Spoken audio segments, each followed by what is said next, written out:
अरे भाई जरा रेशा का हो जा रहा तुम्हारे बीच में लगाओ जी, अब सर सही लोगो 6 बजे को ये हुआ, 6:15 को फायर नोटिस है, तुरंत यहाँ फायर का लोग आए, बीच में 17 लोग का तकलीफ में आए तो दवाखाना ले गए। इसमें ऑफिशियली हालत हम बताएंगे। सरकार की तरफ से अभी मुख्यमंत्री जी और डिसीजन फैमिली से बात हुआ और सरकार पूरा उनका मदद करेंगे। जितने भी नुकसान है, जितना जैसा हुआ उसके ऊपर भी जांच भी होगा। इसके ऊपर सरकार मुख्यमंत्री जी स्पेशल कंसल्टेशन। सर उनका कहना है कि पैसेंजर बहुत लेट आया, ऐसा बोलो तो जैसा पता होते ही यहाँ पहुँच गए। अब आए दिन ऐसे एक्सीडेंट्स हो रहे हैं इलेक्ट्रिक शॉक्स के, इसमें इलेक्ट्रिक डिपार्टमेंट्स के भी कुछ रिस्पॉन्सिबिलिटीज रहते हैं ना सर?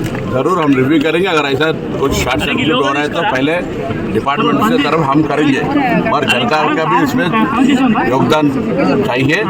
सरकार एक ही करने का फायदा नहीं है। जब फायर एक्ट का फायर सेफ्टी में और इलेक्ट्रिसिटी का भी इंटरनल वायरिंग का सिक्योरिटी का आप लोग करना है।